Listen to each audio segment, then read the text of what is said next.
ನಮಸ್ಕಾರ, ಲೋಕಾಯುಕ್ತ ದಾಳಿ ಟಿವಿಗೆ ಸ್ವಾಗತ. ನಾನು ಗಾಯಬ್. ಮಹಾರಾಷ್ಟ್ರದ ರಾಜಕಾರಣದಲ್ಲಿ ಇಂದು ಅತ್ಯಂತ ಆಘಾತಕಾರಿ ಮತ್ತು ಕರಾಳ ಘಟನೆಯೊಂದು ಸಂಭವಿಸಿದೆ.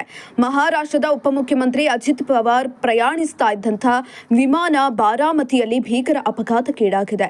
ಲ್ಯಾಂಡಿಂಗ್ ವೇಳೆ ಸಂಭವಿಸಿದ ಈ ದುರಂತದಲ್ಲಿ ವಿಮಾನವು ಪೀಸ್ ಆಗಿದ್ದು ದೊಡ್ಡ ಮಟ್ಟದ ಪ್ರಾಣಾಪಾಯ ಸಂಭವಿಸಿದೆ. ಇಂದು ಬಾರಾಮತಿಯಲ್ಲಿ ಜಿಲ್ಲಾ ಪರಿಷತ್ ಮತ್ತು ಪಂಚಾಯತ್ ಸಮಿತಿ ಚುನಾವಣೆಗೆ ಸಂಬಂಧಿಸಿದಂತೆ ಅಜಿತ್ ಪವಾರ್ ಅವರ 5-6 ಪ್ರಮುಖ ಸಭೆಗಳಿದ್ದವು. ಈ ಸಭೆಗಳಲ್ಲಿ ಭಾಗವಹಿಸಲು ಅವರು ಎಂದಿನಂತೆ ಇಂದು ಬೆಳಗ್ಗೆ ವಿಮಾನದ ಮೂಲಕ ಹೊರಟಿದ್ರು.